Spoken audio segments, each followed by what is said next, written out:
Today, we have a truly remarkable guest joining us.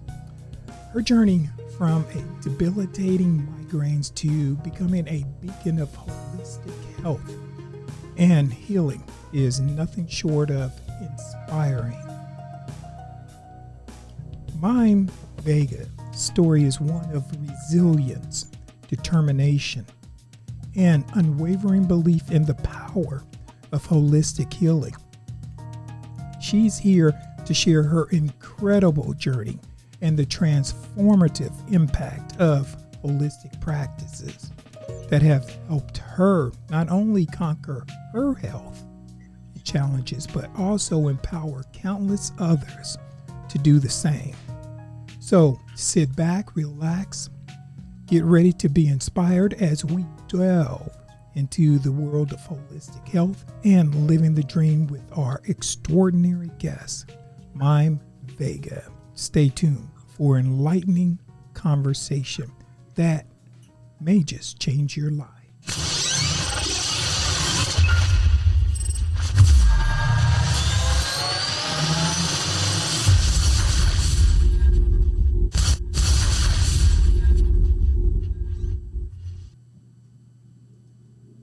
Mime, thank you for joining us here.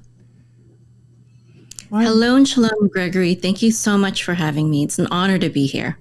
Thank you. And what we always like to ask our guests is, tell us about yourself. Just some little facts. I am a Jewish homeschool mom of 9. I've given birth to 7 of my own and 2 kind of inherited / adopted. And I'm a holistic healer, and I empower people to become the healers of their home, their family, and their community without the need for pharmaceutical drugs or hospitals or doctors or even dentists. Today, this show is really about you, ma'am, and about your journey. Now, your journey from being a NASA computer scientist to a naturopathic herbalist and holistic practitioner is incredibly fascinating. Can you share the pivotal moment or the experience that inspired you to take the dramatic shift in your career path? Yeah, this wasn't something that I ever thought I would be. When they ask children, oh, what do you want to be when you grow up? I never wanted anything to do with the medical or health field. I was like, I wanted to be a computer scientist, and that's what I did become for a while. I majored in computer science, and I became a computer scientist at the NASA Ames Research Center in Moffett Field, California. And it's 9/11 today. I was actually working at NASA when 9/11 happened, and they sent us home early because of the tragedy, since I was at a government facility. And they probably let everyone home early that was working for the government, at least at NASA at that time. But anyways, and then I got married in 2003, and then 9 months later, in November, I had my first child, and I was on maternity leave, and I was thinking about how I didn't want to go back to work, and that I wanted to be with my baby, and I wanted to raise him, and I didn't want to put him in, daycare while I was working. We had a really nice daycare center right next to NASA, actually, and I could even visit him during lunches and stuff like that and go back to work. But I just really didn't want to do that. And so I told my husband that I wanted to stay home. And so what I decided to do is I started to basically start my own online business, working from home. doing digital marketing, making websites for people, helping them get their businesses online, which, it's part of, it's not exactly what I did at computer science. I mean, at NASA as a computer scientist, but it was still computer related, right? So I could do it. I had the skill to do it. And so then as I was growing my business, and then I had my second child, first I had a son and then I had a daughter, and I was like, I was already living the dream. I felt, I was able to surpass my income at NASA, and make way more than, I made at that time, probably way more than they would probably ever pay me, I'm not saying that. I mean, I just, I broke those ceilings, let's just say that, faster than I would ever have in a normal, at a normal job. You know what I mean? Even as a computer scientist, even as a programmer. But as I was trying to grow my business, I mean, I don't know, you must know, right? Like, it can be very stressful, and, you don't have that steady paycheck every 2 weeks or, whatever, every 4 weeks, 2 weeks, whatever. It's like being a farmer, where you have to sow, and then you have to wait a long time. And sometimes the bugs come and eat up all your crops, or sometimes there's no rain, or you just don't know what's going to happen. And so farmers, throughout history, farmers have always relied on God, right? To bring the rain. They'll always pray, like in the Jewish culture, like a lot of our prayers have to do with bringing the rain, because we know how important that is for our food supply. Well, being an entrepreneur, it's very much like that, where it's like I feel like you have to heavily rely on God and yourself. You have to rely on God because, well, I mean, you can work as hard as you can, but misfortune will always happen, right? And you also have to rely on yourself, because you've got to do that work. You've got to put in, even though you don't have to work 9 to 5, you still have to put in those hours and work hard and serve people and, create value in the world in order to make money. But the uncertainty of everything was very stressful, and sometimes working with, people who were hard to work with, people who didn't understand your culture maybe, or the way you do things, and didn't like it. And, just things are tough sometimes, right? And so it caused me a lot of stress, and I started getting terrible migraines. And, as you said, I thought I was going to die when they just started getting worse and worse and worse as time went on. And I thought, oh, man, there's something wrong with me. Like, the Tylenol, the Excedrin, all those things, they stopped working. And so this one day, my headaches were so bad that I just told my husband to bring me to the emergency room, because I felt like I was going to die. I was just in so much pain. I had already given birth to 2 children, and the pain that I was feeling was way worse than even childbirth. So it's like, take me to the hospital, and they ran a whole bunch of tests and asked me a bunch of questions. And then they called me up finally after hours, and they're like, we can't figure out, we can't find anything wrong with you, but the doctor wants to talk to you. So I'm like, okay. So I went to go talk to the doctor, and she was basically like, well, we want to rule out the possibility of a tumor, so we'd like to give you a CAT scan. But it was very expensive. And we didn't even have insurance. So she wanted to clear the expense with me first. And she told me it was $2,000, but it ended up being $4,000. I'm sure today it'd be, I don't know, maybe like $20,000. It'd probably be, a crazy amount that most people couldn't afford, But so I'm like, well, I think I'm going to die. So what's $4,000? Let's go ahead and get that test. And so I got the test, and she said, well, good news. There's nothing wrong with you. You just have a really bad headache. Here's some Valium. So I was like, what? Like, what? I just spent thousands of dollars. And how much did you spend on your college education to become a doctor, and how much money did people spend to build this hospital and staff all these people and all this expensive equipment, and you're telling me there's nothing wrong with me? There's obviously something wrong with me if I'm in excruciating pain and I think I'm going to die. Like, there's something wrong here. And that wasn't the first time that I had a major disappointment with the modern medical system, but that was the final straw with me. I was like, this is ridiculous. These people don't know what they're doing. I need to take charge of my own health and healing. And so that's when I started doing my own studies, and I found my cure. And, there were things that I was able to do very quickly. For example, I was able to take certain supplements, vitamins, for like short-term relief. But then I found out that the root cause was, number one, my diet. I was on a vegetarian, almost vegan diet, and that depleted my body of B12 mostly. And this depletion of B12 was also due to all the stress that was caused by my entrepreneurship journey.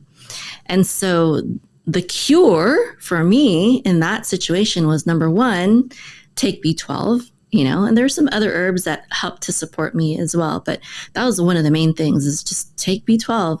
And it was like, it worked better than Tylenol, worked better than the Valium that the doctor gave me. And, get more sleep, no more quit burning the midnight lamp because your health is more important than your business. And number three, stop trying to be vegetarian.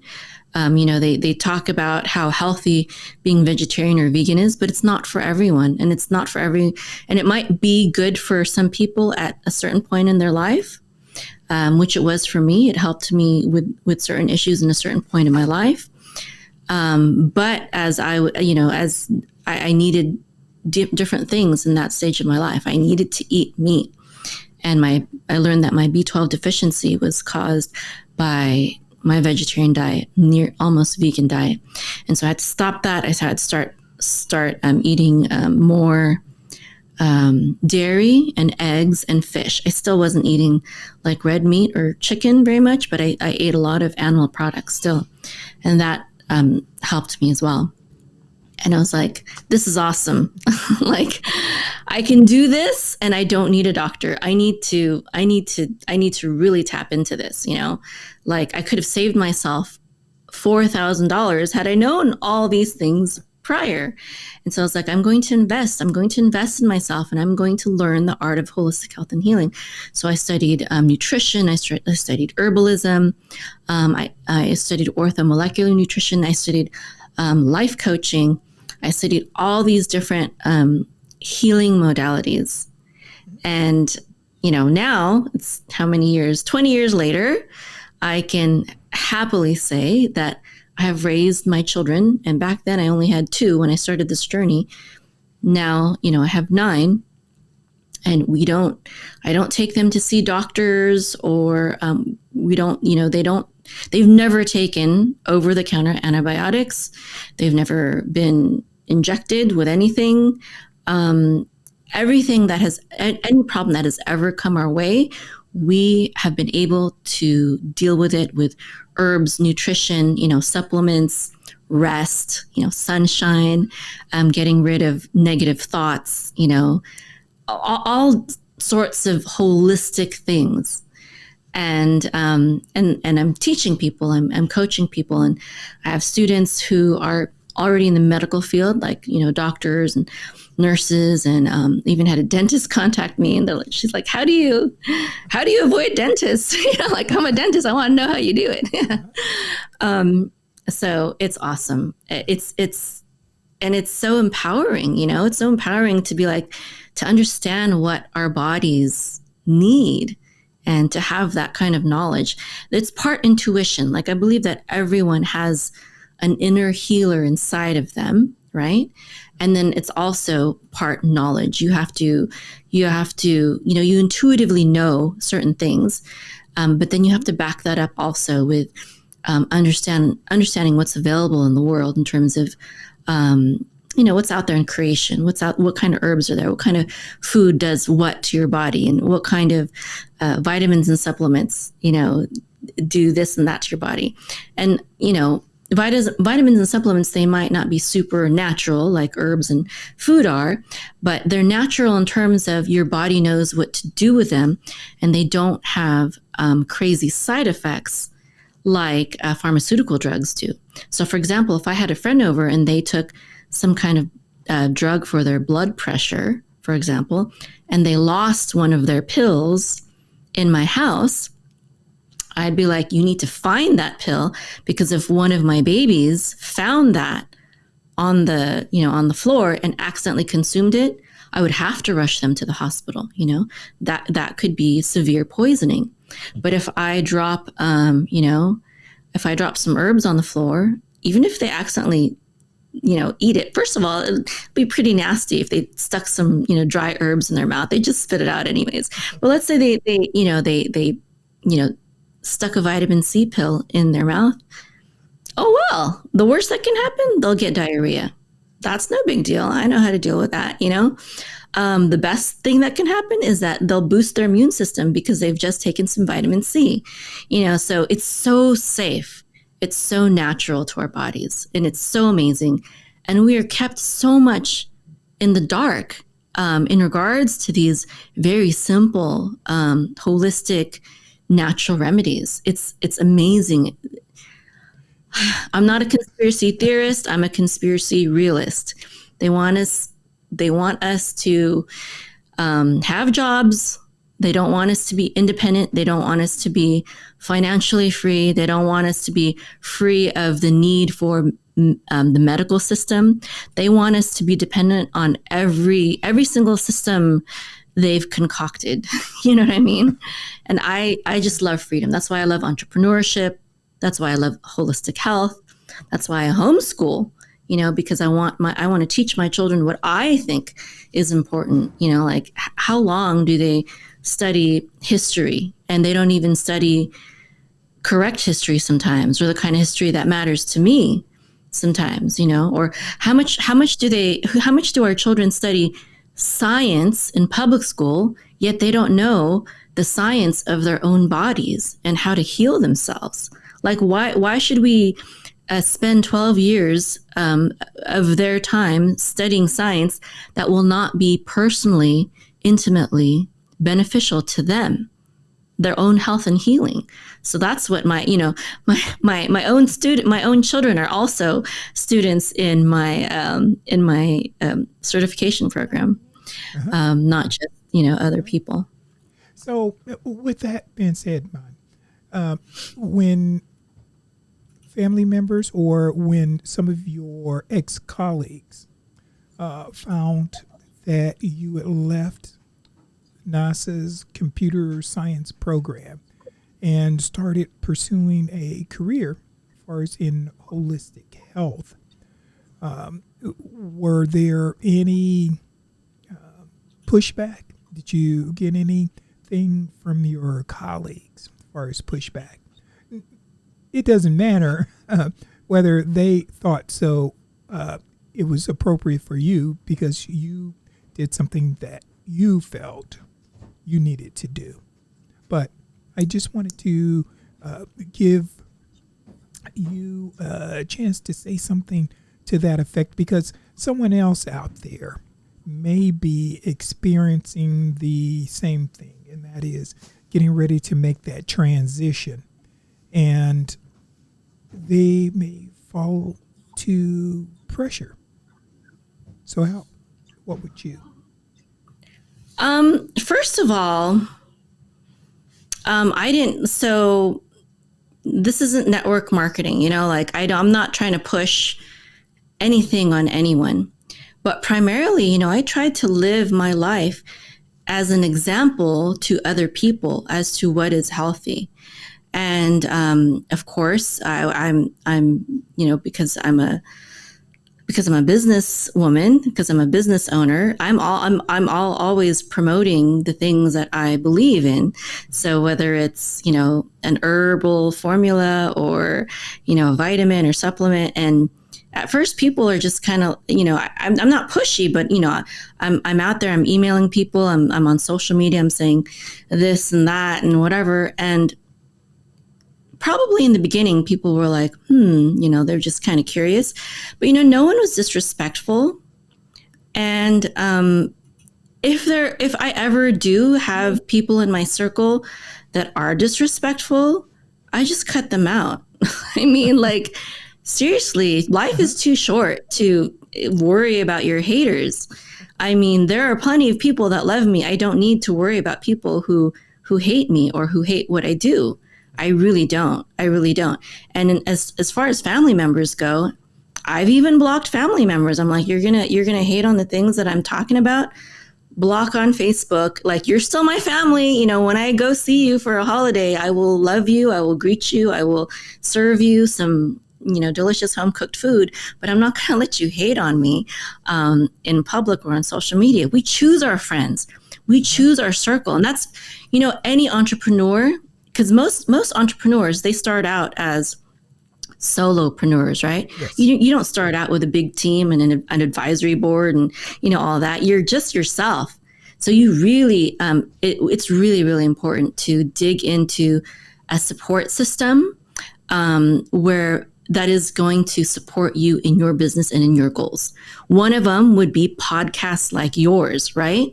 Podcasts like yours that are helping people, encouraging people, and where people can get to, hear different people's stories who are making it, and who are succeeding in their goals and in their dreams.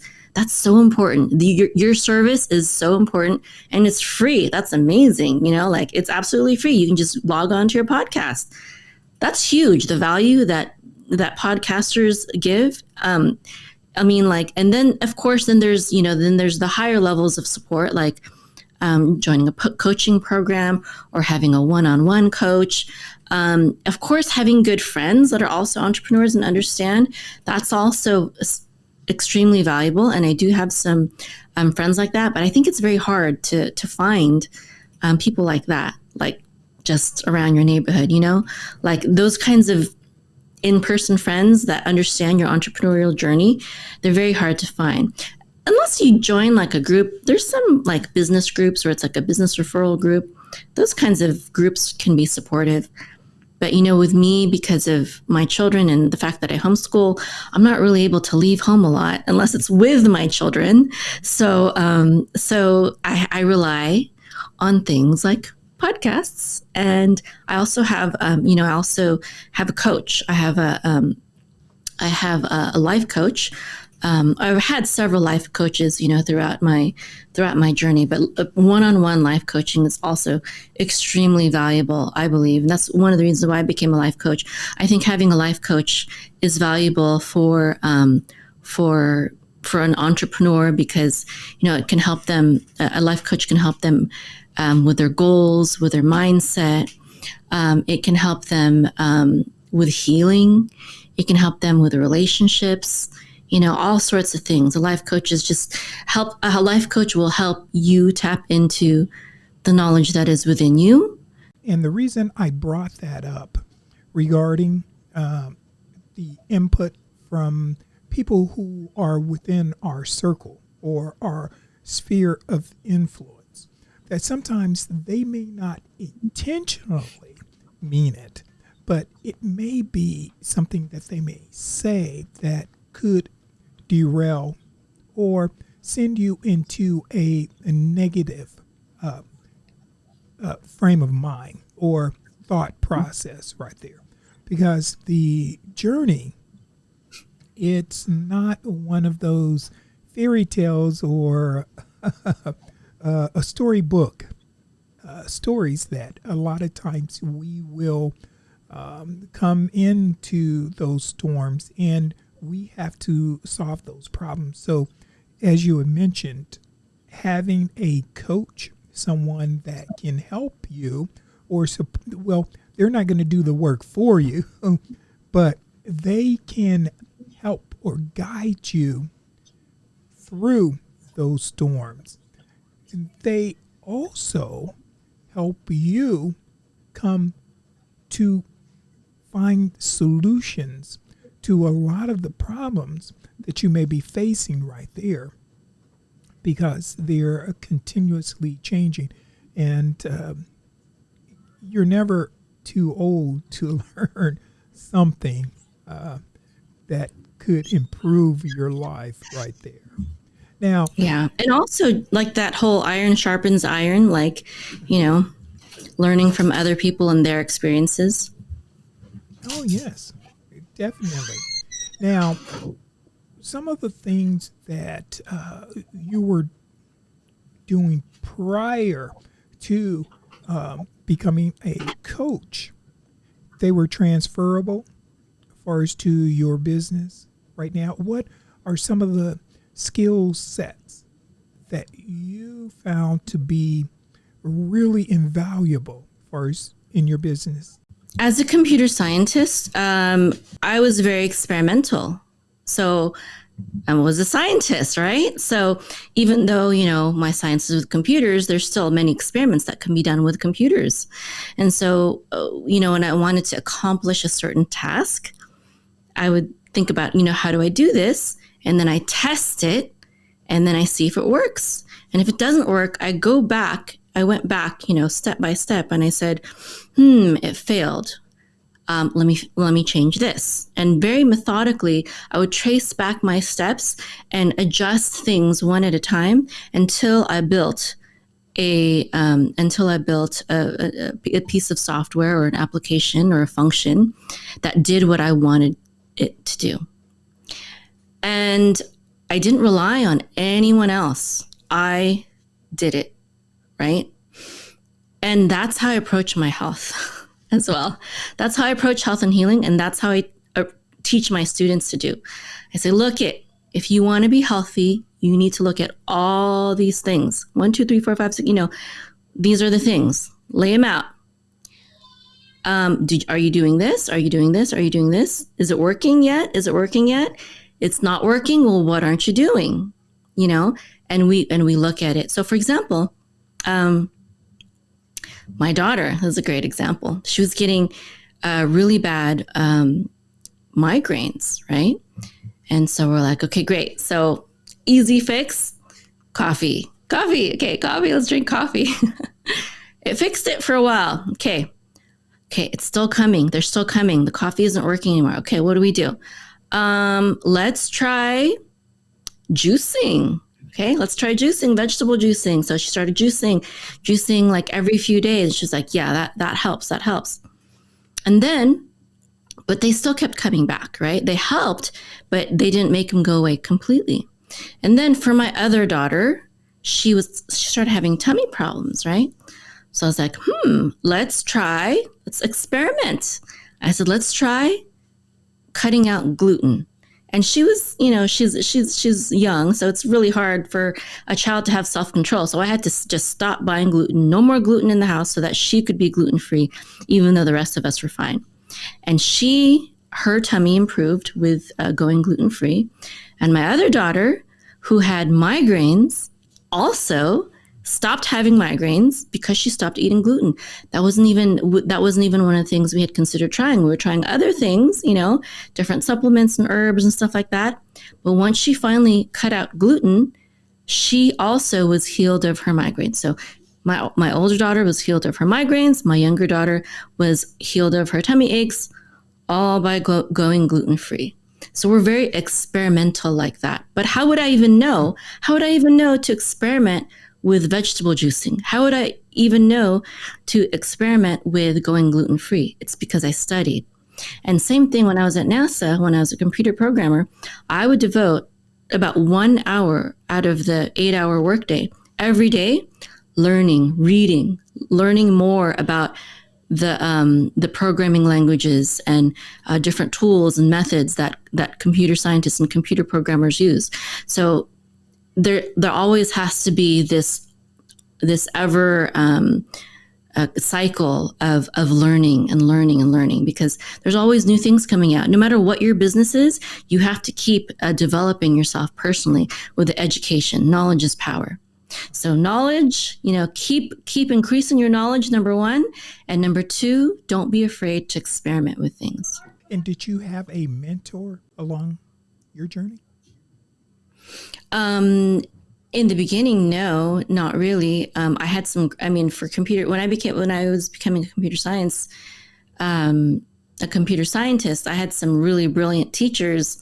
I had a teacher who, he kind of mumbled, and like his hair was like never combed, and his shoes talked, and he just like wore like a t-shirt and jeans, and he was the head of the computer science department. And it's like, wow, he looks like a bum. But and you could most people fell asleep in class. And I was like, I can't hear him. So I'm going to sit in the front of the room. I'm going to listen to him very carefully. And you know what? He was brilliant. I got more from his lectures than I did studying on my own. He just knew everything deeper than textbooks would teach us. And so that was extremely valuable. So I didn't have I had a really great teacher. And I think that, I do have use life coaches right now who, function also as a business coach for me. They're trained in business coaching, life coaching, different kinds of coaches. But, for someone that doesn't have the budget for that yet, there are a lot of, like I said, free information or courses and programs that can help you achieve anything and everything, really. There's also a lot of books on audible.com that, a book is like condensed, wisdom, years of wisdom condensed into, just a few pages. Books are so awesome. And, with an audible.com book, you can just listen to it while you're in the car or while you're cooking and cleaning. It's just great. All the amazing knowledge that's available to us these days. And that is so true. We live in an amazing time right now that we have an abundance of information. I think sometimes it can be referred to as information overload. So it's how do you manage all that information that's being yeah, those are such good questions. You know what? And I'm a religious person. I'm a religious Jew, and so I have to just go back to my faith in God. I have faith that God leads me to the right sources. And you're right. For example, I had another health crisis with hypothyroidism, and when I started researching the condition, there were all sorts of opposing opinions, and one of the main supplements that I used was iodine and redox. Okay, and both of them, but especially iodine, there's so much negative propaganda about iodine saying that it's very bad for your thyroid and it can make your condition worse, and et cetera, et cetera. And I was like, wow, I could have been stuck in paralysis had I not already had years of experience and study under very knowledgeable and effective holistic healers. So I knew what the people that I had already, learned to trust for years, what they said over the other voices in the world. And I can't really attribute it to anything but, having taken the time to study all those years and to find out what worked and what didn't work. So if there is someone that I'm learning from, whether it be in business or health and healing or anything, any avenue of life. And, I know that if I am listening to them, that I am seeing success, that I am achieving my goals, I'm getting the results that I want, then I tend to continue to trust in the knowledge that they give me. And, you have to balance that with your own knowledge. Because sometimes even the different healers, the different herbalists and holistic doctors that I do trust, sometimes they'll have conflicting information. And, that just comes with experience. And again, like I said, having the willingness to experiment for yourself. This guy says this guy says that. Let's test it out. Let's test out doing this. Does it help me? Do I feel good? Yes.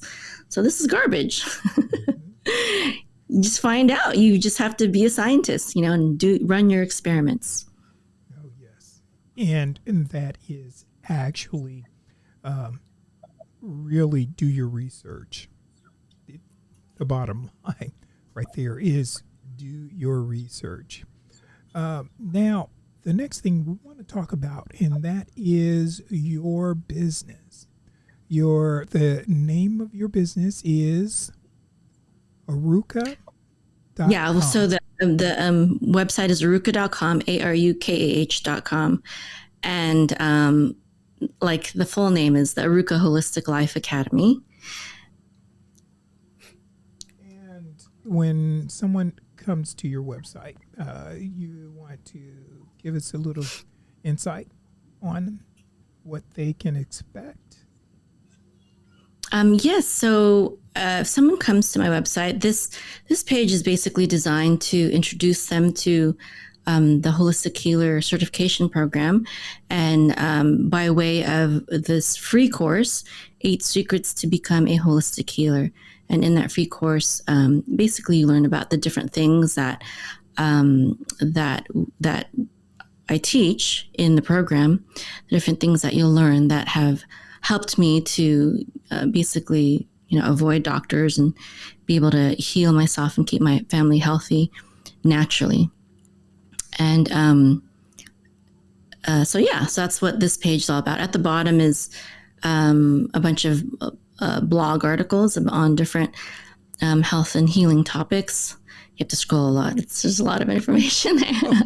But so if you click any of those buttons that you have just scrolled past, it'll bring you to a form where you just enter your information, and then you get access to the free 8 Secrets to Become a Holistic Healer series that I created. A person goes on their journey that they want to find out more information. How do they get in contact with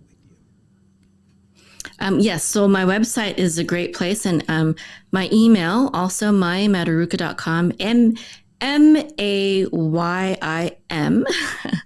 at aruka.com, ARUKH.com, and you can just email me if you have any specific questions as well. Okay, and finally, ma'am, and that is for those who are just beginning their journey into holistic living, healing, what advice or first steps would you recommend for them?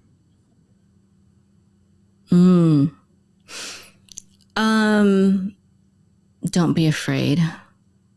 Don't be afraid. There's a lot of fear. There's a lot of propaganda that they put out, that people put out to make us afraid of holistic remedies. And the truth is, as I said before, the pharmaceutical drugs are deadlier than the holistic remedies. It's actually safer to not do anything at all, oftentimes, than to take the pharmaceutical drugs. If you just slept more and exercised more and drank more water, oftentimes you will be better off. That's not a blanket statement, and I'm not trying to, take the place of your doctor and anything like that. But don't live in fear. Empower yourself with knowledge. Oh, those are some powerful words right there. And I think that definitely is something profound. Don't live in fear. Well, thank you, ma'am, for sharing your journey with us. And we hope to have you back and continued success and on your journey in living your dreams. Thank you so much. And thank you for allowing me to be here. It was an honor again. Thank you. If you enjoyed this video, don't forget to subscribe, give us a thumbs up, and share it with a friend. Your support means the world to us. We'll see you in the next one.